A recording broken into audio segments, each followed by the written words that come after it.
ده هو برج الأنياب، مكان مخصص لتعليم الشعوذة والسحر. بنشوف بطلنا كارل بيجري المكان ما وكأن في مصيبة، بيوصل وبيفتح الباب وبيشوف صديقة عمره إيزلي قاعدة على الأرض وبتقوله ما تبصش، ولكن أول لما شافها كارل اتسمر مكانه. للأسف ما كانش في إيده حاجة يعملها، وبتبدأ الأعراض تزيد عليها وهي بتحاول تقاوم لدرجة إن هي بتجرح نفسها. لما بيسألها إيه اللي حصل بتقوله السيف، وبنرجع وبنشوف هي بتحاول تعمل تعويذة والمعلم بتاعها بيحاول يوقفها. بتبدأ رموز سحرية تخرج من السيف واتربطت معاها، ولكن كان في حاجة غلط بتحصل والسيف بيبدأ يشع بنور جامد. وساعتها بنرجع للحاضر مرة تانية وهي بتقول لكارل إن التجربة فشلت وخلاص ما عادش قادرة تقاوم. بتصرخ من الألم وبدأ شكلها يتغير وسط ذهول كارل واتحولت لتنين بالكامل. بتطير وتخترق المبنى وكل طلاب برج السحر مذهولين، وكارل بيجري عليها علشان يلحقها، ولكن للأسف كان فات الأوان.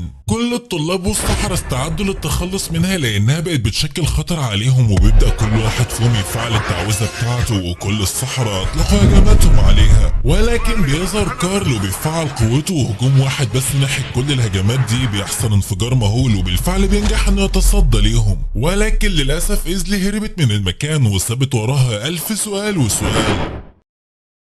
وبعد مرور 5 سنين وتحديدا في مدينة اسمها توتوكا بنشوف قزمين بيجروا وفي شاب بيجري وراهم. فلما بيتعب الشاب ده من الجري بيستخدم قوته السحرية وبيوقعهم على الأرض، وبنعرف إن هم واخدين فلوس منه من 3 شهور ونصبين عليه. وقت ما هم بيتعاركوا مع بعض بتظهر بنت شرطية تابعة لحماية المملكة وعايزة تقبض على القزمين دول لأنهم أصلا بيكونوا الحرامية المتجولين في المدينة. فبيطلعوا يجروا فعلى طول بترمي عليهم أسهم مخدرة، بس للأسف مش بتيجي فيهم، لا دي بتيجي في واحد غلبان ماشي في الشارع ملوش دعوه باي حاجه. فبتجري الشرطيه والشاب ده مع بعض علشان يعالجوا الغلبان اللي على الارض ده، فبيستغل الاقزام الفرصه وبيهربوا. ساعتها بيستعمل الشاب ده قوته السحريه وبيصحى الراجل، وعارفين الشاب ده طلع مين؟ ده بطلنا اوروفين. بعد ما الحوار ده بيخلص بنشوف اوروفين وهو داخل الحانه اللي عايش فيها، وبنعرف بعد كده انه صاحب الحانه دي بيكون ابو صاحبه ماجيك. فماجيك في الوقت ده بيساله على القلاده اللي لابسها وبيقول له ده معناها ان انت اتدربت في اكاديميه برج الانياب صح؟ فاروفين بيقول له بالظبط. فعلى طول ماجيك بيقول له جميل، يعني انت كده اتدربت على ايد افضل السحرة في السحر الاسود، فعشان كده انا عايزك تعلمني السحر. فاروفين بيقول له انا ما عنديش مشكله، بس انت هتدفع لي اجره شهريه ومالكش دعوه باي حاجه. وقت ما هما بيتكلموا بيظهر القزمين من جديد، بس المره دي عاوزين يعملوا صفقه مع اوروفين علشان يرجعوا له الفلوس بتاعته.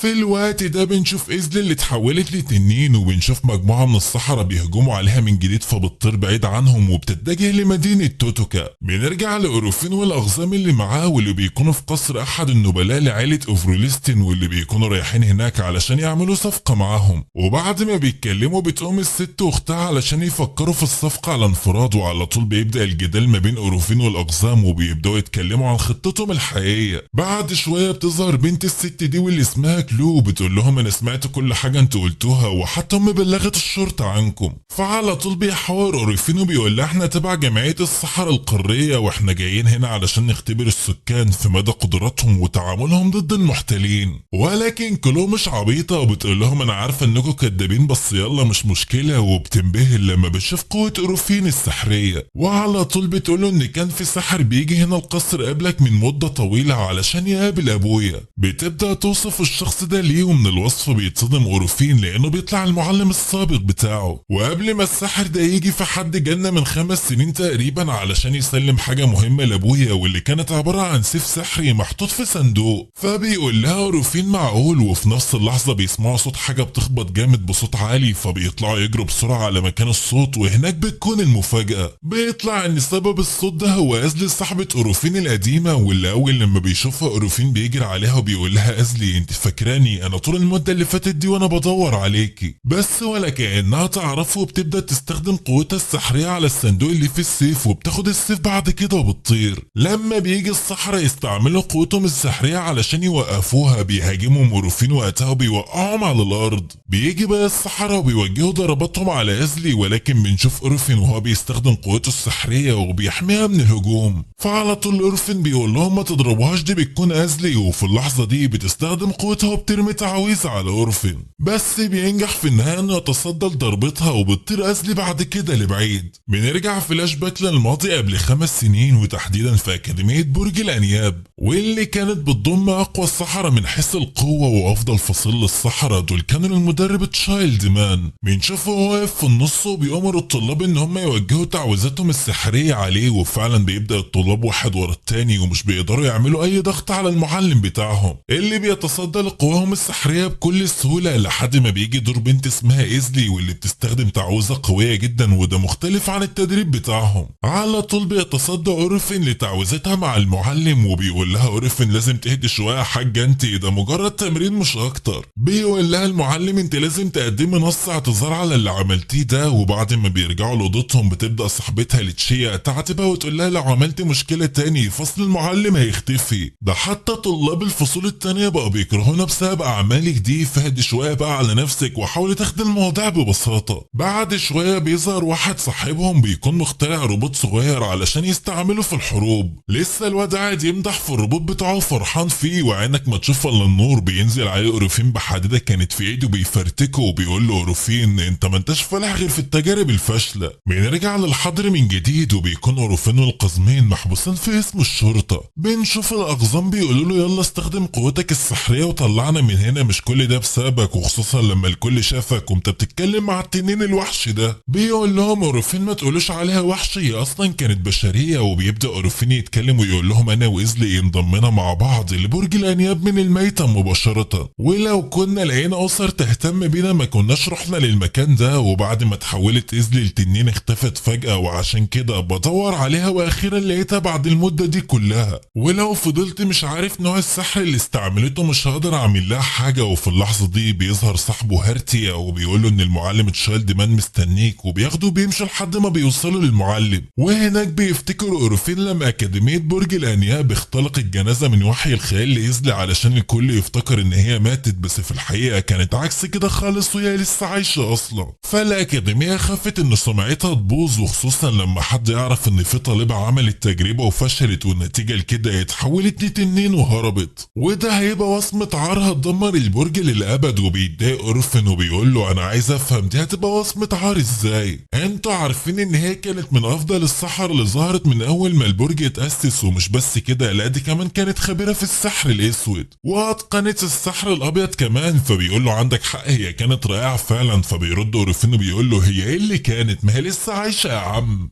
انتوا اصلا دافنين التابوت فاضي، فانا هساعدكوا وهنام فيه وتقدروا تدفنوني. ومن الوقت ده واورفين بيدور على إزلي. بنرجع للحاضر من جديد وبنشوف اورفين وهو بيسأل المعلم بتاعه بيقول له انا عارف ان إزلي كانت هتعمل تجربة معاك، ايه هي التجربة دي؟ فالمعلم بيقول له الهدف من التجربة كان تنشيط السيف باندريس، بس للاسف التجربة فشلت واتفرغ السيف على طول بالغلط، وده كان سبب في كل اللي حصل واللي خلى إزلي تنسى نفسها وذكرياتها مع كل اللي حواليها. فاكرين بقى لما كلو قالت ان في حد كان بيجي لابوها وبيقعد معاه وكان معاه صندوق في سيف سحري؟ هو السيف ده بقى، وكان المعلم شايله عند ابو كلو علشان يبعدوا عن اي حد لحد ما إزلي اخدته وطارت. وتقريبا كده إزلي اخدت السيف ده لانها معتقده ان السيف ده ممكن يساعدها في انها ترجع لطبيعتها كبشريه مره تانية. بيكمل المعلم كلامه بيقول دلوقتي احنا في مشكله، وبما ان إزلي بتتقن السحر الاسود والابيض ده هيكون خطر جدا علينا، علشان كده هنحتاج سحرة ماهرين في استخدام السحر الاسود علشان يقدروا يواجهوها. وطبعا المعلم كان يقصد بالكلام ده اورفين.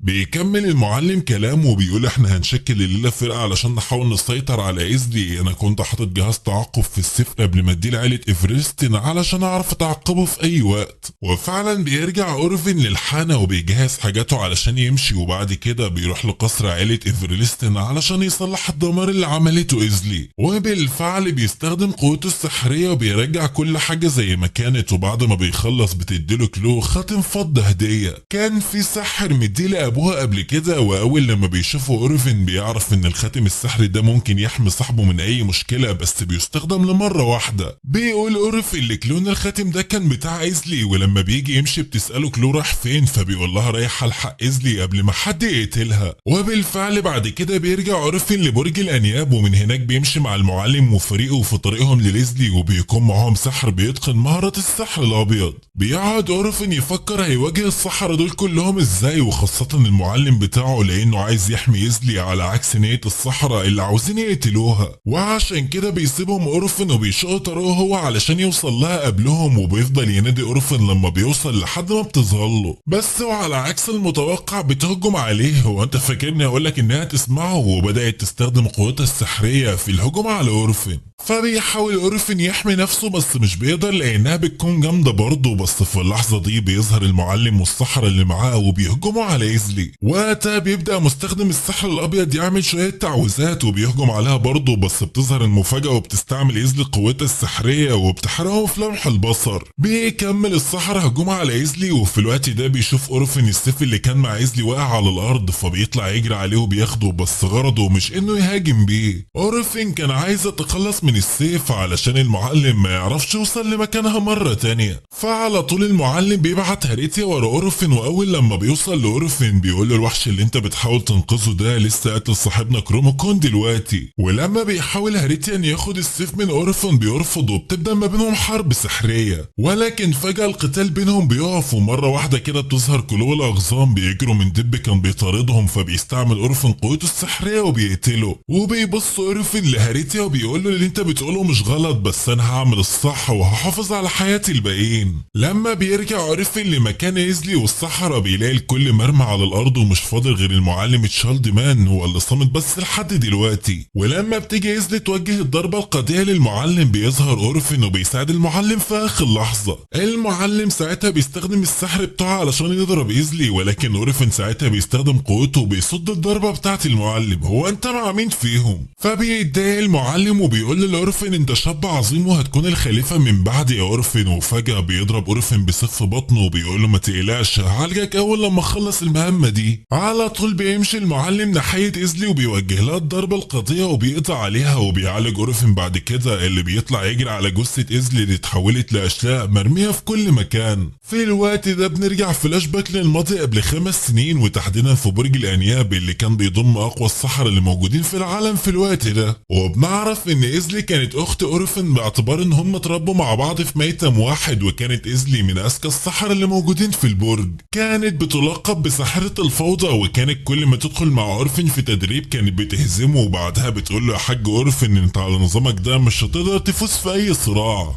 فأورفين مش بيقبل الهزيمة وبيقول لها انا اللي سايبك على فكرة. ما هو واضح. بعد شوية بيجي لهم هاريتيا بيقول لهم تعالوا بسرعة اوريكم اعظم اختراعاتي، ولما بيطلعوا الوضع ما بيكونش لطيف زي ما كنتم متوقعين. لما بيطلعوا بيلاقوا اختراع هاريتيا اللي بيكون عبارة عن روبوت، بس المشكلة ان هاريتيا بيفقد السيطرة عليه ومش بيعرف يتحكم فيه تماما. ولما بيجي هاريتيا يستخدم قوته علشان يقضي على الروبوت مش بيعرف، لا بالعكس ده الروبوت بيتغلب عليه، فبيستخدم أورفين قوته السحرية وبينجح انه يقضي عليه في النهاية. وتاني يوم بتروح إيزلي تصحى اخوها أورفين وبتوقعه على الارض وبتقول له يلا احنا ماشيين. وطبعا اليوم ده بيكون مخصص لزيارة القبور في قريتهم القديمة واللي فيها الميتم بتاعهم، ومتعودين ان هم يروحوا هناك كل سنة. المهم بيروحوا بعد ما بيخلص أورفين الترانيم بتاعته عند القبور بيلف مش بيلاقي إيزلي جنبه، واللي بنشوفها وهي ماشية في قريتها القديمة لحد ما فجأة بيتفتح باب قدامها. على الجانب التاني بيكون أورفين قاعد يدور على إيزلي زي المجنون ومش عارف يعمل ايه، يا ترى هيلاقيها وايه المشكلة دي بس يا رب. فجأة بيسمع صوت جاي من مبنى قديم بيقول له اختك معايا ولو عايز ترجعها ارجع للميتم مرة تانية. لما بيدخل بيلاقي المكان قديم وبيمسك سيفه في ايده، بس فجأة بيحصل هجوم عليه وبيقع السيف من ايده وبعد كده بيختفي. بيظهر له وحش ترابي بس بيخلص أورفين عليه في النهاية، وبعد كده بيلاقي الباب بيتفتح قدامه. صاحبنا لسه عايز يدخل من الباب فبيقع عليه جردل وبينحشر في دماغه. بيطلع على سلم بيقوده للدور التاني، ولما بيفتح الباب بيلاقي إيزلي قاعدة على الأرض بس شكلها فاقدة الوعي وفي آثار دم على وشها. وأول لما بيشوفها أورفين بتختفي فجأة من المكان وبيسمع صوت بيقول له كويس إنك جيت هنا وعينك ما تشوف إلا النور. بيترزع واحدة خنفشارية في ظهره بترميه في نص الأوضة، وبيظهر له بعد كده كائن غريب على شكل ست وبتفضل تهجم عليه، ولكن الغريب إن هي بتهجم عليه من غير ما تلمسه، ومن طريقة كلام الست دي معاه بيفهم إن هي وهم، وبيعمل أورفين تعويذة وبينجح إن هو يتخلص من الكابوس ده. بتظهر له إيزلي بعد كده فأورفين بيقول لها بلاش الخدعة البايخة بتاعتك دي، فبترد عليه إيزلي وبتقول له ده مش أنا، هو أنا ما قلتلكش ولا إيه؟ دول كانوا شوية أرواح بتظهر بالليل وكانوا بيلعبوا معاك مش أكتر، وطبعا هي بتحور عليه بس أورفين بيعديها. بيفضل أورفين يعاتبها على كل اللي حصل، وتحديدا إن هي تسببت في قلق وخوف وإن ممكن يحصل لها أي حاجة. في اللحظة دي بتشكره إيزلي لأنه أثبت لها قد إيه هو بيخاف عليها من أي حاجة ممكن تحصل لها، وبيرجعوا مع بعض للأكاديمية من جديد. بنرجع للحاضر في الوقت ده وبنشوف إن عيلة كلو ادوا أورفين عربية بحنطور هدية علشان صلح لهم القصر بتاعهم. بيكون عايز يسيب مدينة توتوكا ويتجه لمدينة ترايفايم وتحديدا لبرج الأنياب. المهم وهو ماشي بيسمع صوت جاي من جوه العربية بتاعته، وبتظهر له كلو وقتها وصديقه ماجيك اللي بيطلبوا منه إن هم يرافقوه في رحلته، وكانت حجتهم إن كلو هتهتم بالطبيخ أما ماجيك فعايز يتعلم السحر وفي نفس الوقت هيدفع لأورفين مقابل. بيكمل التلاتة رحلتهم الطويلة دي لمدينة ترايفايم اللي هتستغرق 3 أسابيع على الأقل. المهم بعد ما بيمشوا شوية بيوصلوا لحدود الغابة، وهناك بيتجهوا من طريق تاني، فكلو بتسأل أورفين هو أنت عديت من هنا ليه؟ فبيقول لها لأن لو حراس الغابة دي شافونا وخصوصا علشان أنا ساحر فعلى طول العيلة الملكية هتبلغ كنيسة كلايمايك بوجودنا، وده لأن العيلة الملكية وكنيسة كلايمايك هما اللي بيكونوا مسؤولين عن حماية الغابة دي. المهم لما بيجي الليل بينزلوا التلاتة من العربية وبيقعدوا حوالين النار يتدفوا بيها وفي نفس الوقت تنور ليهم. بيكون أورفين متضايق لأن الأكل اللي معاه كان يدوبك يكفيه، ودلوقتي لما الحلوين دول جم هيخلصوا الأكل بتاعه كله. ساعتها ماجيك بيقول له خلاص أنا هقوم أدور على أي حاجة ممكن ناكلها، فبيقول له أورفين تمام بس حاول ما تبعدش بعيد عننا. وماجيك بعد ما بيمشي شوية بيتوه بسلامته، ومش كده وبس بيطلع عليه تعبان كبير وعايز يهجم عليه. فساعتها ماجيك بيستخدم القوة السحرية اللي اتعلمها من أورفين وبينجح إن هو يدافع عن نفسه، ولكن بعدها على طول بتظهر له بنته وبتسأله هو أنت ساحر مش كده؟ فبيقول لها أيوة أنت مين وبتعملي إيه هنا في الغابة لوحدك؟ فبترد عليه بنفس أسئلته بتقول له أنت اللي مين وبتعمل إيه هنا؟ فبيقول لها أنا بدور على حاجة ناكلها أنا والسيد بتاعي، وهو بيكون ساحر وبيعلمني السحر. بعد كده بيسألها ماجيك هو أنت تابعة للكنيسة ولا حاجة؟ فبتقول له إن قوة الغابة دي بتسيطر عليها. بتقول له حاول أنت ترجع لسيدك مرة تانية علشان الغابة دي خطيرة عليك. فبيقول لها طب وأنت قاعدة هنا ليه؟ فقالت له ما أنا قلت لك قبل كده أنا قوة الغابة دي مسيطرة عليا وللأسف مش هعرف أرجع. ولما ماجيك بيسألها عن اسمها فبتقول له إن اسمها فيينا، وبيعرفها هو كمان على نفسه. بيقول لها وأنت عايشة في الغابة دي؟ فبتقول له في الحقيقة لأ أنا عايشة في قرية في الغابة دي اسمها القلب المقدس، بس هي مش بتظهر لأي حد على الخريطة. فبيرد عليها ماجيك وبيقول لها طب ينفع يدونا أكل لو رحنا هناك؟ فبتقول له سامحني أنا ما أقدرش أخدكم للقرية، وزي ما قلت لك المكان ده خطر عليكم. ولما بيسأل ليه بيظهر له شوية رجالة معاهم أسلحة زراعية، وبيرد عليه كبيرهم وبيقول له علشان أنت ساحر يا حلو، الغابة دي ملكنا إحنا وأي حد هيدخلها من غير إذن هيتعاقب، والعقاب هيكون أشد لو أنت ساحر. فماجيك بيسألهم يعني أنتوا تبع كنيسة كيملاك؟ فبيرد عليه كبيرهم وبيقول له كنيسة كيملاك دول هيقدروا يعملوا معانا إيه إن شاء الله. ولما بيجي يقرب من ماجيك بتقف قدامه فينا وبتقول له استنى يا مجدو ده مجرد متدرب مش أكتر، والساحر الحقيقي مش ده. بيظهر واحد من وراهم وبيقول لهم ما تقلقوش في مجموعة في الطريق لينا دلوقتي. وعلى طول مجدو بيقول للفينا مش معنى انك عذراء ضريح يبقى تعملي اللي انت عايزاه، ابعدي بقى من طريقنا دلوقتي ولو وقفت قدامنا هتتعاقبي. على الجانب التاني بتظهر مجموعة فعلا تبع المجدول وبتهاجم أورفين وكلو وعاوزين يقبضوا عليهم. بيقولوا لهم احنا مسكنا صاحبكم التاني، ولما بيحاول واحد منهم يجري على كلو عاوز يضربها فبيحميها أورفين، بس بيجي واحد تاني جري ناحيته برضه. بنرجع لفيينا اللي بتكون واقفة قدام ماجيك وعايزة تحميه من المجموعة اللي عايزين يقتلوه، وفجأة بيظهر تعبان كبير بيهجم على رجالة مجدو، فبيستغل ماجيك الفرصة وعايز ياخد فيينا ويهرب، بس فجأة بيسمع صوت ضرب نار جاي من وراه، وساعتها بيلاقي مجدو ضربه بالمسدس بتاعه في جنبه وعلى طول بيقع ماجيك على الأرض. على الجانب التاني بنشوف أورفين لما بيزهق من المجموعة اللي عنده دول بيستخدم السحر بتاعه بيقضي عليهم في لحظة، وبيكون عاوز عايز يمشي علشان يلحق ماجيك. بنروح بعد كده لقرية ماجدو، وهناك بنشوف القزامين قص المشاكل دول هناك، واللي مش بيجي من وراهم غير المصايب. تقريبا كده كانوا بيحاولوا ينصبوا على واحد من رجالة القرية دي في بيعة، فاتأثروا في القرية دي وبقوا شغالين عندهم عمال نظافة. ومش بس كده، ده الحلوين دول كمان بلغوا على وجود ساحر في الغابة، وكان قصدهم على أورفن.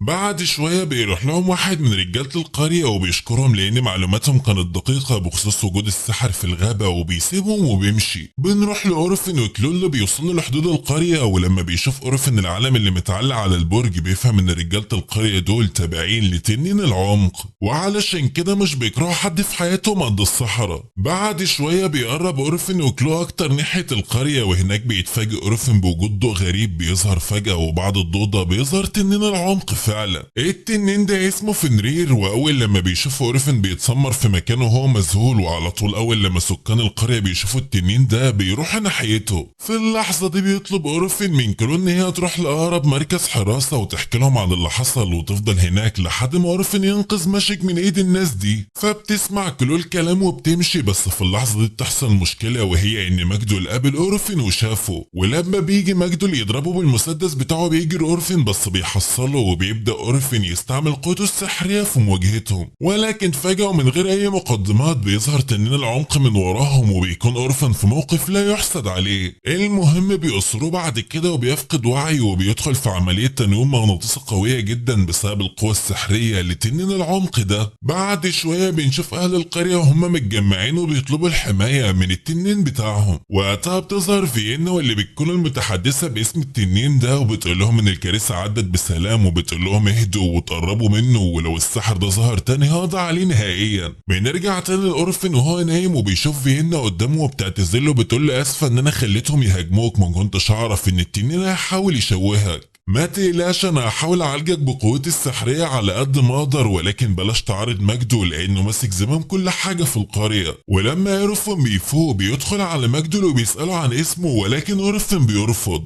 في اللحظة دي بيدخل سالو بيقول لماجدو واضح انه مش عايز يتكلم، ولو بصيت على قلاده هتلاقي قلادة برج الانياب، وده معناه انه من نخبة سحرة السحر الاسود، وقصره كده اهانة كبيرة ليه، علشان كده مش هيقول اسمه. فماجدو بيسيبهم وبيمشي. بعد شوية فيينا بتاخد اكل الماجيك، واللي بيقول لها افتكرت ان هموت لما ماجدول ضربني بالمسدس، فبترد عليه بتقول له ما انا لحقتك وعالجتك بسرعه قبل ما يحصل لك حاجه. ولما ماجيك بيسالها هي ليه عايشه لوحدها، بتقول له ان نادر ان هي بتظهر قدام الناس، ما بتظهرش الا في الطقوس بس علشان تقول رساله باسم التنين العميق. فماجيك بيشكرها على مساعدتها. وقتها بيدخل ماجدو بيقول لفيينا زي ما قلت لك اجهزي علشان هنمشي قريب، وبما انك بتعرفي تستخدمي سحر التنين هتساعدينا نلاقي قلب الغابه. فيينا بيبان عليها ان هي مش مرتاحه ولكن مضطره، وماجيك بيقوم وبيقول لفيينا مالك. وفي اللحظه دي ماجدول بيطلع المسدس علشان يضربه، ولكن فيينا بتوقفه بسحرها. ماجدول بينزل سلاحه وبيقول لها هنمشي بكره الصبح يا فيينا، وبعدها بتقول فيينا الماجيك بما انك خفيت لازم تمشي بكره. فبيرد عليها وبيقول لها لا مش لوحدي، مش همشي من غيرك. فبتقول له مش هينفع اسيب مكاني. فبيقول لها ان اول ما يلاقي سيده هنمشي كلنا سوا. بتاخده فعلا لزنزانه أورفن اللي كان صاحي ولكن مش قادر يتحرك بسبب التنويم المغناطيسي اللي اثر عليه. أورفن بيحكي له ان كل اللي حصل ده بسبب نظره واحده من تنين العمق، ولولا تدريبه على التحكم الذهني كان زمانه اتحطم تماما. وبيكمل كلامه بيقول للماجيك كل ده بسببك يا ابن الفاريه. فبيرد ماجيك وبيقول له انا مالي انت اللي اتقفشت.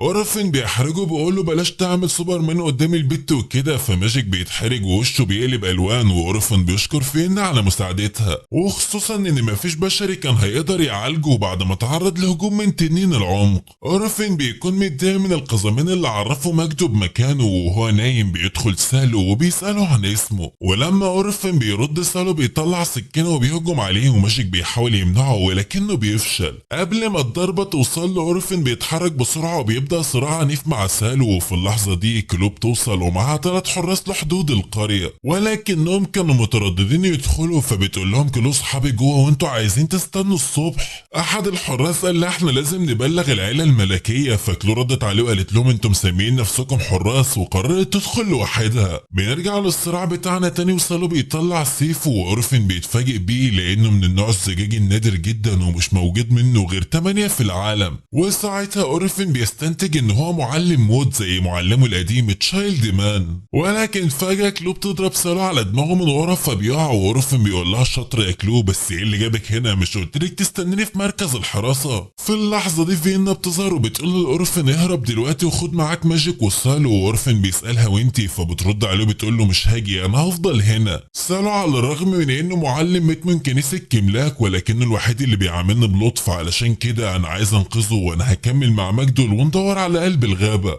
ولكن اورفن بيمسك ايديها وبيقول لها لا هتيجي معايا، انا مش هسيبك تموتي هنا. بعد شويه بيفوق سالو ولكن بيلاقي اورفن واخد سيفه، فاورفن بيطلب منه يوصله لمكان ماجدول، وبالفعل بيروحوا له. اول لما اورفن بيدخل عليه بيقول له انا عارف انك بتدور على قلب الغابه، بس حرر فينا وانا هعمل معاك صفقه. لو وافقت على شروطي فهقول لك مين الشخص اللي بيتعقبك وعايز يقتلك، وكمان هعرفك اسم معلم الموت اللي في كنيسه كلايمايك. سالو بيتصدم وبيقول له انت خنتني، فبيرد عليه اورفن وبيقول له مين اصلا قال لك ان انا ناوي اشتغل مع واحد قاتل زيك؟ ولما سالو بيحاول يهجم عليه اورفن بيزوقه بعيد باستخدام قوته. ماجدو بيطلع المسدس بتاعه بيحاول يضرب اورفن، ولكن اورفن بيتفادى الرصاصات، ولما المسدس بيفضى بيوجه اورفن ضربه سحريه قويه جدا ليه وللسلاح بتاعه. بيحاول ماجدو يضربه مره تانية ولكن المسدس بيطلق عليه هو نفسه، وقبل ما يموت بيقول ماجدو انا شفت كنيسه كلايمايك وعلى الوضع ده القاره كلها تنتهي وبيسقط ميت. سالو بيقول له لاورفن اعتقد ان انا كده خلصت مهمتي، وهنا بنفهم ان هما كانوا متعاونين من البدايه، وسالو بيمشي بعد كده. بنرجع لكلول واقفه مع الحراس وبيقول لها بما ان المنطقه تحت سيطره الكنيسه احنا ما نقدرش نتحرك من غير اوامر العائله الملكيه. وفجاه بتظهر قطه صغيره وكلو بتشيلها وهي فرحانه، ولكن الحراس بيقولوا لها ان دي مش قطه عاديه، ده طفل تنين العمق.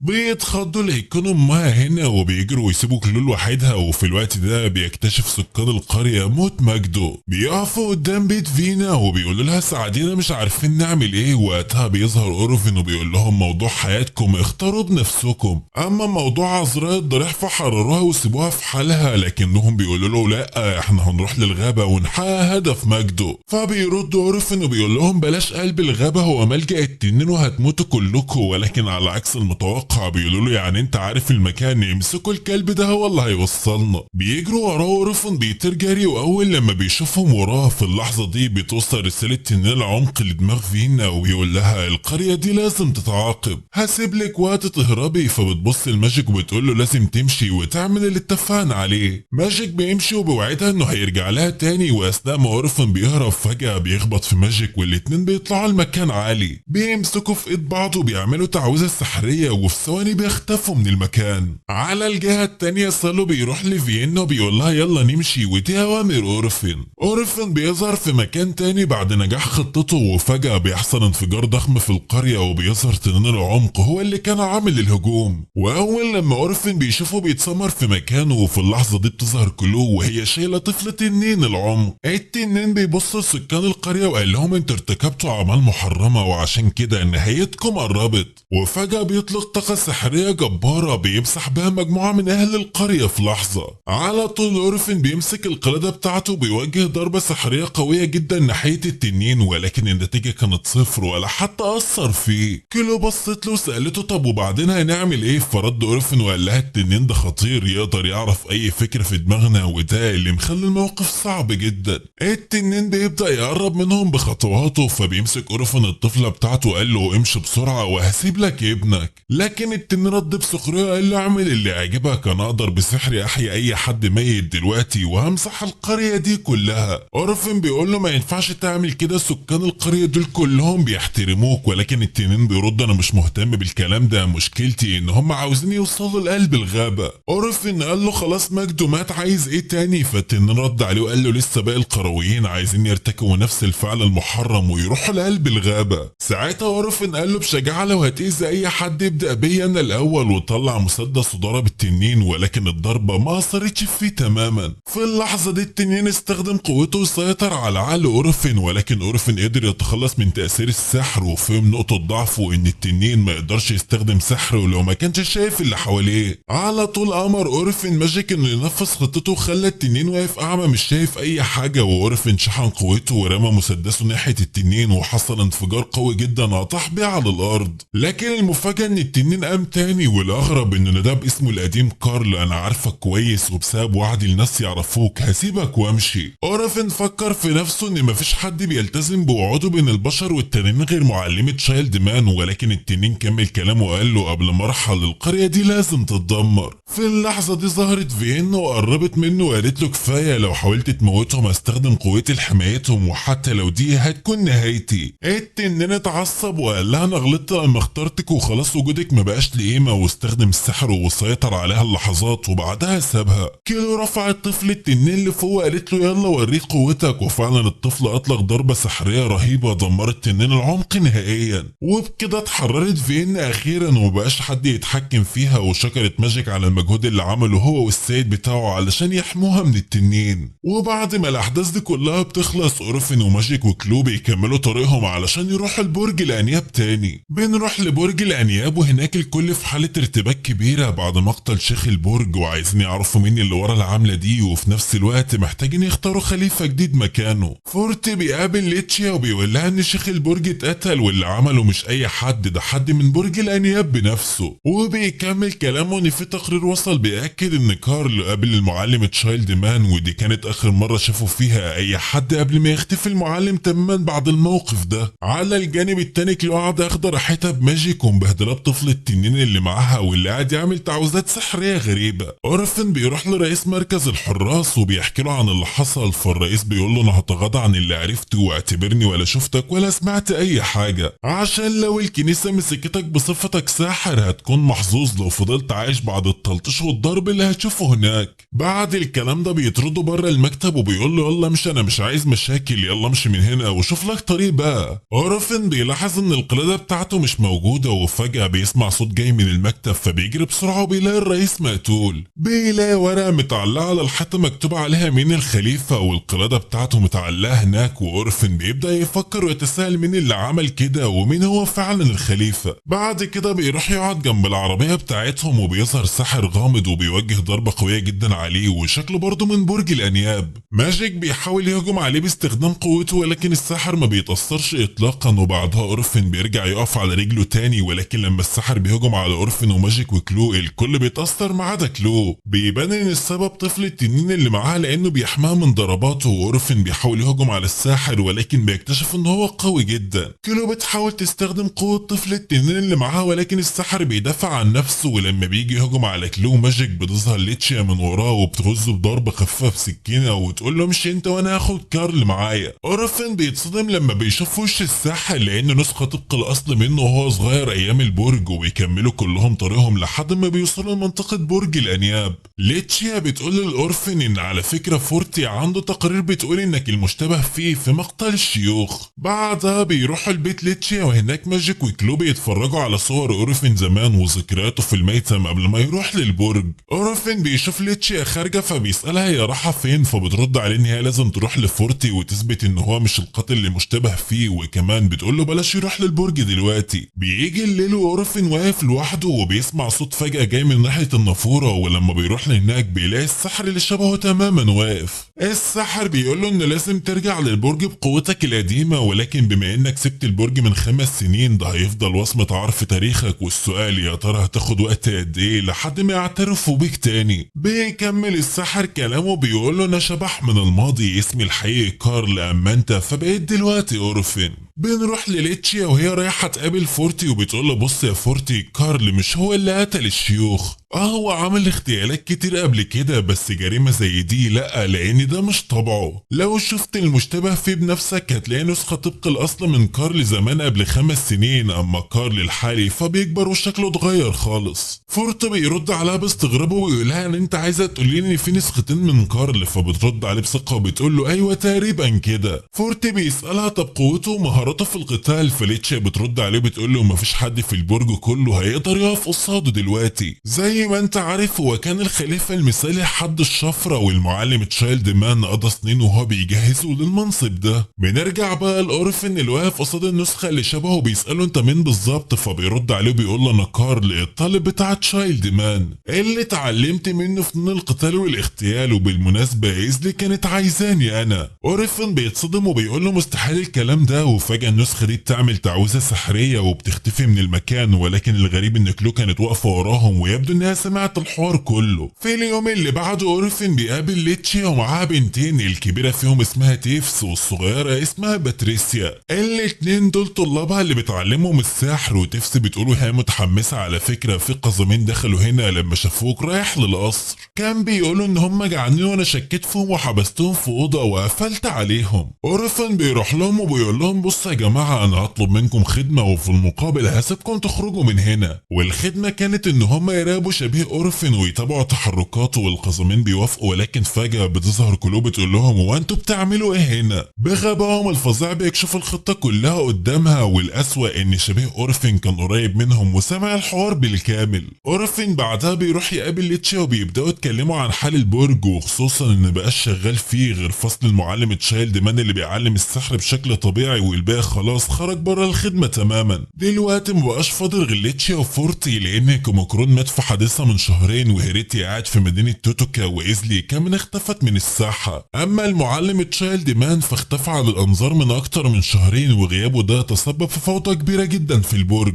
لدرجه ان باقي الفصول بقوا يعملوا تصرفات غريبه جدا، وده وصلهم انهم لقوا حتى سم في كوبايه الشاي بتاعت فورتي. ليتشيا بتسال أورفن تفتكر مين اللي ورا كل المشاكل دي وبيقتل في شيوخ البرج، فبيرد أورفن بثقه وقال لها اكيد مش انا، لاني سايب البرج بقالي اكتر من 5 سنين، وبرضه اكيد مش المعلم تشايلد مان. بنروح بعد كده عند كلو القزمين اللي سايبين مهمتهم وقاعدين بياكلوا، وساعتها بتظهر مجموعة مقنعة تبع لتنين العمق بيعدوا من جنبهم بس من غير ما يلاحظوهم، وفي اللحظة دي بيوصل شبيه كارل وبيعمل تعويذة تنويم على الكل، ومبيفضلش غير القزمين هم بس اللي صاحيين. لما بيجي الليل القزمين دول بيجروا على أورفن وليتشيا وبيقول لهم ان شبيه كارل خطف كلو. أورفن بيسألهم وانتوا كنتوا بتعملوا ايه ساعتها؟ فالقزمين بيردوا بيقولوا كنا بنراقب زي ما قلت لنا وشفناه داخل البيت بتاع تشايلد مان. ماجيك بيتدخل في الوقت ده وبيسأل مين شبيه كارل ده كمان، فليتشيا بترد عليه وبتقوله ده كان ساحر من 5 سنين هنا، ارتقى في الرتب في برج الانياب وكان خلاص هيتم اختياره واحد من سحرة البلاط ال13، بمعنى اصح كان هيبقى خليفة المعلم تشايلد مان، وكان معروف بلقب خليفة حد الشفرة. وليتشيا بتكمل وبتقول المواصفات دي هي نفسها هوية أورفن القديمة، النسخة دي من كارل هي أورفن قبل 5 سنين، بس هو اقوى من أورفن دلوقتي. فأورفن بيرد عليها وبيقول لها انا عرفت هو خد كيلو ليه، هو علشان يغريني واخرج من البرج وعشان كده مش هيقدر يقتلها. وبعدها أورفن بيسيبهم وبيمشي وبيقول لهم انا رايح ارجع كيلو وهكشف لكم كل الحاجات اللي لسه مش عارفينها عني. بعدها بشويه بيجي واحد من الطلاب لماجيك وبيقول له طبعا أورفن مشي وسابك هنا، بس بص انا هقول لك حكايته الاول وانت ودماغك وشوف هتتصرف ازاي. وبيكمل وبيقول كارل تقريبا قتل شخص من 5 سنين او كان تقريبا هيقتله، والشخص ده كان ساحر من برج الانياب. كارل او أورفن يعني كان مترشح انه يبقى واحد من السحرة ال13، وده كان هيخليه اصغر عضو في سحرة البلاط على مر التاريخ، بس ده ما حصلش لان شيوخ البرج في الوقت ده اكتشفوا ساحر اسمه تشايلد مان، وعلى الرغم من انهم مش عارفين هو جه منين قرروا يخلوه المعلم، وبقى عنده طلاب كتير عندهم مؤهلات عالية وكان هدفهم ان هم يطلعوا اكبر عدد ممكن من السحرة الاقوياء. وكارل كان من ضمن طلابه، والفصل بتاعهم كان متسمي على اسم المعلم تشايلد مان، وكان من اقوى الفصول في البرج كله. اما كارل فكان معروف بلقب خليفة الشفرة، وعشان كده تشايلد مان كان مهتم بيه اكتر من اي طالب تاني وعلمه كل تقنيات القتل والاغتيال اللي يعرفها. الكل كان شايف ان كارل هدفه ينضم للسحرة ال13، بس شيوخ البرج ما كانوش عايزين كده. ولما كان في طريقه للعاصمة الملكية شيوخ البرج بعتوا حد يراقبه، ولما أورفن عرف ان في حد بيتتبعه قتله، وده غالبا السبب الحقيقي اللي قطع علاقته ببرج الانياب، وده خلى رجوعه للبرج حاجة شبه مستحيلة. فماجيك بيرد عليه بيقول له بس ده مش طبع أورفن خالص. ولما ماجيك بيجي يخرج من بوابة قصر ليتشيا بتظهر قدامه ليتشيا وبتسأله هو انت رايح فين؟ ولما بتعرف ان ناوي يروح لشبيه كارل بتمشي معاه من غير اي تردد. على الجانب التاني بقى اورفن بيوصل لمكان شبيهه وبيستخدم قوته السحرية وبيفجر السور وبيدخل البيت، واول لما بيدخل بيلاقي شبيهه قاعد مستنيه. اورفن على طول بيسأله عن كيلو، فشبيهه بيرد عليه وبيقول له هي بخير، بس لا انت ولا حتى صغير التنين اللي معاها هيقدر ينقذها. ومن غير اي مقدمات وفي ثواني المعركة السحرية بتبدأ ما بين الاتنين وبيحصل انفجار ضخم جدا بيهز المكان كله. وبعد صراع عنيف شبيه اورفن بيستخدم قوته السحرية وبيستدعي سيف باندرياس، السيف اللي كانت إزل بتجرب زمان وفشلت فيه، اللي خلاها تتحول لتنين عملاق. وطبعا السيف ده بيديله قوة سحرية مرعبة فوق القوة اللي معاه اساسا. وفي نفس الوقت اورفن بيلاقي كلو التنين الصغير بتاعها نايمين على الارض متأثرين بتعويذة شلل شبيهه ضربهم بيها، فبيجري اورفن على شبيهه بيضربه بضربة سحرية قوية بتوقعه على الارض. على طول بيدوس على وشه بيخليه يفقد الوعي، ولكن الغريب ان بعد شوية بيقوم تاني وكأن ما حصلوش اي حاجة. بتبدأ معركة سحرية تانية اجمل من الاول، وبيبدأوا الاتنين يطلعوا اقوى طاقتهم السحرية، وبنشوف اورفن بيعمل تعويذة قوية جدا، فبيحاول شبيهه انه يتصدى لها بس مش بيعرف في النهاية، والضربة بتسحقه من قوتها، وبكده بيعيد اورفن على شبيهه بشكل نهائي، واللي على طول بيظهر شكله الحقيقي لما بيجي يموت وبيكون على شكل روبوت. وفي اللحظة دي بتحصل المفاجأة، بتظهر إيزلي واضح كده ان هي اللي كانت بتتحكم في شبيهه. وعلى طول اورفن بيسألها انت ليه قتلت الشيخ البرج وزعيم حراس الغابة وليه خطفت كلو من الاساس؟ فبتبص إيزلي للروبوت وبتقوله ان هي ما كانتش تعرف انه هيبقى ليه إرادة مستقلة ويعمل حاجات هي ما امرتوش بيها. بتستخدم قوتها وبعد كده بيختفي الروبوت من المكان تماما، وبتقول لاورفن انا مش عايزاك تبقى قاتل في النهاية. فاورفن بيقول لها ما تحاوليش تتصرفي كأنك صاحبتي بعد كل اللي عملتيه ده، فبتقول له علشان ابقى صادقة معاك انا كنت خايفة منك طول المدة دي. فاورفن بيرد عليها وبيقول لها بقى انت اللي بتكوني ساحرة الفوضى وعندك اقوى سحر في فصل تشايلد مان، خايفة مني انا؟ بيكمل كلامه وبيقول لها تعالي اقتليني احسن زي ما بتقتلي اي حد بيقف في طريقك. فبترد عليه إيزلي وبتقول له ما اقدرش علشان انت بتكون خليفة تشايلد مان الوحيد. واكيد انت فاكر لما المعلم تشايلد مان كان بيعلمك على فن التحكم الذهني لما كان بياخدك انت لوحدك في القبو بتاعه، وما كانش فينا اي حد اتدرب على التحكم الذهني قدك. ما فكرتش ليه هو عمل معاك كده؟ علشان انت كنت مميز يا اورفن، ودايما تشايلد مان كان عاوز يخليك ورقة رابحة يستخدمها ضد السحرة البيض، بمعنى صح علشان يبقى دايما مسيطر عليا بما اني الوحيدة اللي كنت بتقن فنون مهارات السحر الابيض والمؤهلات اللازمة علشان اتجاوز قدراته. ومن الاخر كده تشايلد مان دربك علشان تقتلني يا اورفن، وانت الوحيد اللي تقدر تقتلني. فاورفن بيقول لها بس بقى مستحيل المعلم يكون فكر بالشكل ده، وحتى لو الموضوع كده فانا مش عايز اقتلك، يعني انا دايما كنت بحبك زي اختي وانت دايما كنت بتقفي جنبي وبترشديني، وانا مش عاوز الا حاجة واحدة بس يا إيزلي وهي انك تعيش بسلام في اي مكان. فإيزلي بتقول له انا دلوقتي ما عنديش غير هدف واحد بس، هو اني عايز اعرف المعلم تشايلد مان كان بيفكر في ايه. بتقول له ان هي كمان نفسها تشوف ليتشيا بس عاوزها تعتقد ان هي ميتة في الوقت الحالي. واول لما بتبدا كلود فومر التعويذه اللي كانت معموله ليها بتختفي إيزلي من المكان وبتسيب رساله مكانها وبيقع اورفن على الارض. في الوقت ده بيوصل ماجيك وليتشيا للمكان وبيشوف الرساله مكتوب فيها مين هو الخليفه الحقيقي. بعد كده بكام يوم بنشوف اورفن مصاب وجسمه ملفوف عليه شاش من تاثير القتال الاخير. المهم لما بيجي اورفن يطلع من اوضته بيتفاجئ بواحد مقنع لابس اسود في اسود بيهاجمه، والغريب ان المقنع ده بيكون عارف اسمه. المقنع بيقول له انا عايز اسالك سؤال واحد بس عائله براونن، وفجاه بتظهر كلو ماجيك في اللحظه دي وبيقطعوا الكلام فبيختفي المقنع من المكان. بيسال ماجيك اورفن انت كويس ومين الشخص اللي هجم عليك ده؟ فاورفن بيقول له ده بيكون ستابر وهو اصلا من برج الانياب. تاني يوم بيروح اورفن لليتشيا وبيقول لها انه عايز يروح للبرج علشان يقدم لماجيك في الاكاديميه بشكل رسمي. فليتشيا بتقول له انت عايز تروح في وقت زي ده وخصوصا انك عارف ان الوضع في البرج مش مستقر الفتره دي. فبيقول لها اورفن طب ما انا تخلصت من الشخص اللي كان بيقتل في شيوخ البرج خلاص. فليتشيا بتقول له طب لو انت قتلته هي فين الجثه بتاعته؟ احنا ما شفناهاش. وطبعا هي بتقول له كده لانها ما شافتش حاجه فعلا، لان زي ما احنا عارفين ان ازلي خفت الروبوت بعد ما اورفن قضى عليه. وعما ليتشيا وماجيك وصلوا المكان كانت ازلي اختفت هي كمان.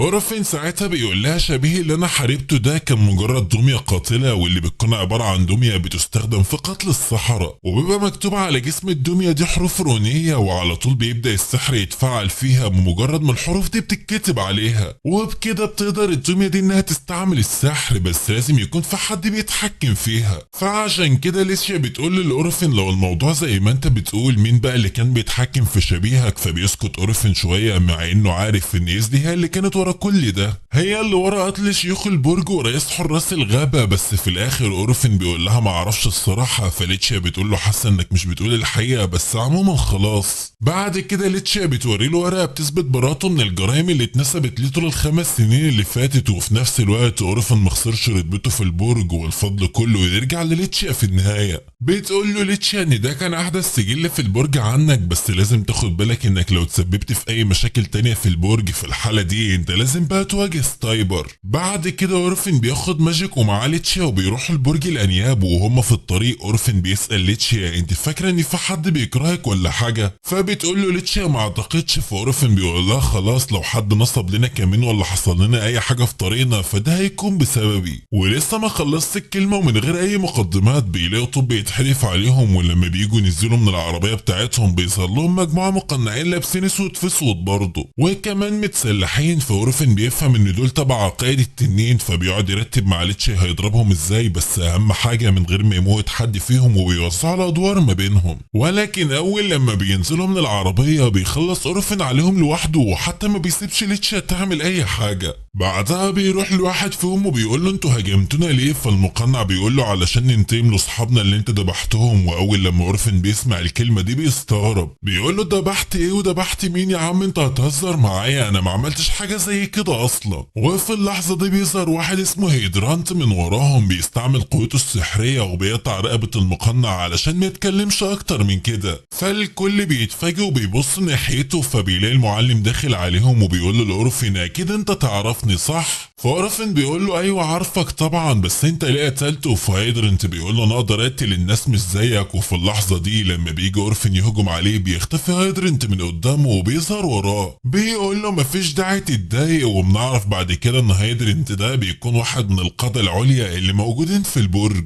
المهم بعد كده لما بيوصل للبرج بيجي السكرتير لأورفن وبيستدعيه علشان يقابل فورتي، وفعلا السكرتير بياخد أورفن لمكان فورتي وبعد كده بيسيبهم ويمشي. واول لما بيدخل أورفن على طول من غير اي مقدمات فورتي بيقول له تعرف يا أورفن ان السكرتير اللي لسه مدخلك ده جاسوس؟ فبيستغرب أورفن وبيقول له يعني بس حاجه غريبه انك اول مره تقابلني من 5 سنين وتقول لي الكلام ده. فبيقول له فورتي يعني انت عايزني اسالك انت قتلت الشيوخ ولا لا؟ طب ما انا عارف انك مش هتجاوب. المهم خلينا في موضوع السكرتير ده. السكرتير اسمه فينيس اوستال، بس ده اكيد مش اسمه الحقيقي، بس عموما انا وظفته لانه قال انه مش متسجل في البرج، ولما جمعت معلومات عنه عرفت انه كان بينتمي لفصيل البرج ده وانطرد منه بسبب سلوكه. بعد كده اتقابل مع باور كارلين واللي اهتم بتدريبه، فاكيد هو دلوقتي الساحر قوي. أورفن بيقول له انا سمعت ان في حد حاول يسممك قبل كده، انت ليه قاعد هادي وما بتاخدش قرارات حاسمه ناحيتهم؟ فبيقول له فورت انا عارف ان فصل اور هو الوحيد اللي ورا عمليات الاختيار اللي في البرج، وعشان كده لازم نقضي عليهم. بعد كده بيقول أورفن لفورتي ان في واحد امبارح اتسلل لجوه بيت ليتشيا وانا متاكد ان هو بيكون ستايبر. فبيرد فورتي وبيقول له حاسس ان فصل اور ليه ايد في الكلام اللي انت بتقوله ده، وطبعا احنا عارفين ان فصل تشايلد مان كان اقوى فصل في البرج كله، وليتشيا بقت هي المسؤوله عن الفصل من بعده، فعشان كده فصل اور عاوزين يعملوا اي حاجه علشان يقضوا على فصل تشايلد مان. بعدها فورتي بيقول له امبارح ان في حد ذبح اتباع عقائد التنين في ضواحي راي فايم، وعلى طول بيفتكر أورفن لما المقنع قال له احنا عاوزين ننتقم منك لانك ذبحت اصحابنا، بس في الحقيقه أورفن ما عملش حاجه. وفورتي بيكمل كلامه بيقول علشان اكون صريح معاك يا أورفن انا دخلتك هنا لوحدك من غير ليتشيا علشان اوريك ده بايدي. بيدي أورفن تقرير الهجوم وبيكون مكتوب فيه ان ليتشيا والمجموعه بتاعتها هيتهاجموا من اتباع عقائد التنين، وبعد معركه طويله كل المهاجمين ماتوا. وبيكمل فورتو بيقول ان اللي وصل التقرير ده هو هايدرانت، وانا متاكد ان لو ليتشيا شافت التقرير ده هتقتحم الفصل بتاعهم. معاهم. وقبل ما يخلص فورت كلامه بيمشي اورفن من المكان وبيروح لفصل اور، وهناك بيقابل المعلم وبيسأله عن هايدرانت. فالمعلم بيقول له ان هايدرانت ما عادش طالب في الفصل ده. فاورفن بيقول له انا ما يهمنيش هو هنا ولا لا، بس هو ليه قتل كل اتباع قائد التنين بعد ما مشينا. فالمعلم بيقول له انا ما اعرفش مين فيكم اللي عمل الجريمه دي، بس مش مهم، انا بعت اشخاص علشان ينضفوا الفوضى اللي حصلت. فاورفن بيقول له يعني انت بتطنش، عموما لازم تعرف ان لو ليتشيا والولا ماجيك اللي معايا حصل لهم اي حاجه بسببكم يبقى هشوفوا هعمل فيكم ايه، واكيد انت عارف انا مين. انا عمك يالا، معلش يا شباب سامحوني سخنت شويه. المهم المعلم اور بيقول له انا بنصحك يا اورفن انك ما تخلينيش عدو ليك، وخصوصا ان تشايلد مان مش موجود في البرج في الوقت الحالي. ولما بيكون اورفن وليتشيا وماجيك في طريقهم للرجوع لبيت ليتشيا، فجاه بيقفوا وبيلاقوا كلو واقعه على الارض وراسها بتجيب دم. ولما بتسال ليتشيا مين السبب في ده، فبيرد اللي كان مع كلو بيقول لها ان في واحد جه من فوق السطح وضربها وبعد كده مشي. بدا يوصفه، ومن الوصف بيفهم اورفن ان ده حد تابع لبرج الانياب وزيه زي ستايبر بالظبط اللي هجمه قبل كده. بيكمل الواد كلامه بيقول ان المقنع ده بعد ما ضرب كلو هرب باتجاه المدينه، وعلى طول بيقوم اورفن من مكانه وعايز يروح يدور عليه. فليتشيا بتقول له بلاش وخلينا اروح انا، وخصوصا انك لو سببت في اي حاجه الشيوخ البرج مش هيسكتوا، فخد بالك من كلو وانا هلحقه. وبتسيبهم ليتشيا وبتمشي. اول لما بتوصل ليتشيا للمدينه بتشوف واحد مقنع، وعلى طول اول لما بيشوفها بيطلع يجري، فبتفهم كده ان هو عاوز يستدرجها. وعلى الجانب التاني اول لما اورفن بيعالج كلو بيسيبهم وبيمشي ليتشيا، وقبل ما بيمشي بيقول للماجيك خلي بالك من كلو وما تسيبهاش تطلع من اي مكان. بنرجع لليتشيا مره تانية واللي بتكون بتدور على المقنع لحد ما تلاقيه، بس المشكله ان المقنع مش بيكون لوحده، وبتتفاجئ ليتشيا بوجود هايدرانت في نفس المكان. بيقول لها انا متوقعتش انك تكوني بالغباء ده وتيجي لوحدك، وكنت بتمنى لو اورفن كان موجود معاكي علشان اقبض عليه ونعمل اتفاق سوا. بعد كده واحد من المقنعين بيخلع القناع بتاعه وبيكون اسمه سواين، واللي بيقول لليتشيا لو قلت لنا اللي احنا عاوزينه منك مش هنأذيكي. فبتقول له ليتشيا وانتوا عايزين مني انتوا كمان؟ فهيدرانت بيرد عليها بيقول لها اللي انا اقصده هو علم عائله برونينج. ولما بيحس ان ليتشيا مش عارفه حاجه فبيقول لها حتى انت كمان مش عارفه، انا متاكد ان في حد من فصل تشايلد مان عنده المعلومات اللي انا محتاجها. فليتشيا بتقول له عموما ما تفكرش ان انا هتكلم بالسهوله دي، وبتبدا بينهم معركه سحريه جامده، وفي الاخر بيمسكها سواين. لما بيجي هايدرانت جاري عليها علشان يضربها بالسيف بتاعه بتجري منه، بس للاسف بيكون في صبع من صوابع ايديها اتقطع. ولما بيحاول هايدرانت يمسكها بتحصل المفاجاه وبتظهر ايزلي، والغريب ان هم اول لما بيشوفوا ايزلي بتحط ايديها على وشها بيهربوا من المكان. بتبدا ايزلي تعالج في ليتشيا، بس لما بتسمع ايزلي صوت اورفن بتختفي من المكان فورا. لما بيطلع اورفن بيلاقي ليتشيا فاقده الوعي وايديها المصابه بتكون مربوطه، وبياخدها بعد كده علشان يرجعوا لبيتها. وبعد ما بتفوق ليتشيا بتشكر اورفن على انقاذه ليها. طبعا اورفن بيستغرب ولسان حاله بيقول هو انا انقذتك فين يا حاجه انتي؟ بيقول لها اورفن المهم ان صوابعك اتعمل لها اعاده وصل من جديد، وبيكمل كلامه ويقول ان في شخص هو اللي عملها لك، اقصد انا اللي عملت بعض الاسعافات الاوليه، وللاسف لان اعصابك اتقطعت بالكامل ده كان السبب اللي منعنا اعالجك بالسحر، بس ما تقلقيش انا هنتقم منهم حق الانتقام اللي عملوه فيكي. ولما بيجي يمشي ليتشيا بتقول له استنى ما تفكرش في اي حاجه ممكن تخليني اخسرك، ده مجرد صابع، انما انت لو حصل لك حاجه انا مش هكون مبسوطه. فاورفن بيقول لها طيب والعمل دلوقتي؟ فليتشيا بتقول له تواصل مع فورتي، وبصراحه انا مش عارفه فصل اور بيخطط لايه، وكمان هم هدفهم يخطفوني بس هم فشلوا. فورتي هيقدر يساعدك لانه قادر يتواصل مع الشيوخ علشان يطرد هايدرانت وياخد فصل اور العقاب اللي يستحقوه. وانت يا اورفن لو قلقان عليا فبلاش تروح تحارب القتله دول لوحدك، او حتى تفكر تسيب البرج علشان ما تسيبنيش في المدينه دي لوحدي. فبيسيبها اورفن بعد كده وبيخرج. لما بيطلع بره بيقابل ايزلي وبتقول له ان اور ومجموعته هيقضوا على كل اعدائهم، ومن الاخر كده هم عايزين يسيطروا على البرج.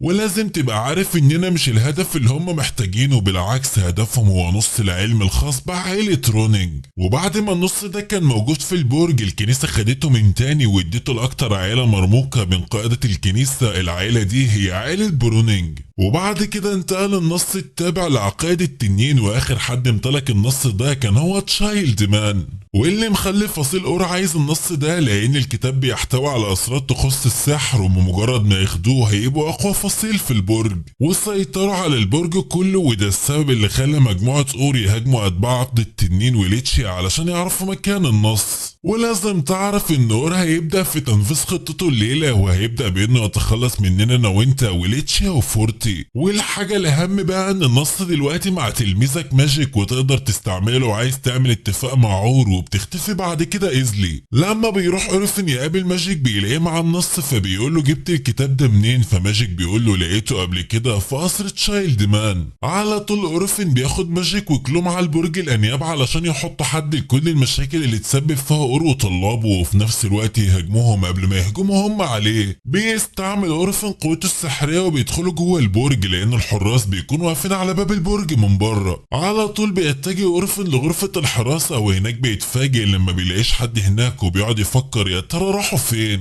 فجاه بيظهر هايدرنت من وراه وبيبدا صراع قوي جدا ما بينهم، واللي بيخلي هايدرنت متضايق من اورفن قوي كده ان هو السبب في الندبه اللي موجوده في وشه دي. على الجانب التاني بيظهر فينيس وستانلي كلو وبيخنقها من رقبتها، ولما بيجي يهجم عليها بيعمل صغير التنين اللي معاه تعويذه وبيقطع له ايده. بنروح بعد كده الماجيك واللي بيكون معاه الكتاب، وفجاه بيظهر له سواين وبيبدا بينهم قتال شرس جدا. ومع ان ماجيك كان لسه مبتدئ بس بيظهر قوه جامده جدا. بيتحارب مع سواين وبيستعمل ماجيك تعويذه سحريه جامده جدا، بس برضه سواين بيكون اجمد منه. ولما بيجي سواين يعمل ضربه قاضيه الماجيك بيظهر فورتي في الوقت المناسب ويبدا يوجه ضربات متتاليه لسواين لحد ما بيختفي سواين من المكان تماما. بس بيكون خد الكتاب بتاع النص من ماجيك، وبنرجع تاني لأورفن اللي بينجح انه يقضي على هيدرنت بشكل نهائي. وفي نفس الوقت ده بتظهر كلو جنبه بعد ما صغير التنين عمل تعويذة الانتقال من عند فيني. وبعد كده بيروح أورفن للمعلم اور، بيشوف معاه كتاب النص وبيبدأ يقول لأوري يا ترى انت قتلت كام واحد علشان تحقق هدفك وتاخد الكتاب. فاور بيقول له الموضوع يستحق بصراحة، وطبعا انت شفت بنفسك المكانة الكبيرة اللي وصل لها تشايلد مان بسبب وجود الكتاب ده معاه. ده غير انه بيحتوي على تعويذات سحرية قوية جدا، ولما بيجي اور يفتح الكتاب بيتصدم من اللي بيشوفه. ده مش بيطلع الكتاب الاصلي، ده بيطلع كتاب مذكرات كلو اللي بيكون نفسه شكل الكتاب الاصلي، وكمان ما فيهوش غير رسومات هبلة كده هي اللي كانت رسمها. في اللحظة دي بيتجنن اور وبيأمر طلابه ان هم ياخدوا على اورفن اللي بيبدأ يحاربهم لوحده. في الوقت ده بيظهر فورتي وبيأمر باحتجاز المعلم اور والطلاب بتوعه بسبب مهاجمتهم لليشيا اللي بحكم ان هي ذات تصنيف عالي من فصل تشايلد مان، وكمان بسبب الجرائم بتاعتهم لما قتلوا اتباع عقائد التنين. الاحكام دي بتكون اوامر من القيادة العليا، وبيوريهم فورتي التقرير وبيكون عليه توقيع هايدرنت بحكم ان هو واحد من القيادة العليا، وفي مقابل انه هيتم اخلاء سبيل هايدرنت تماما.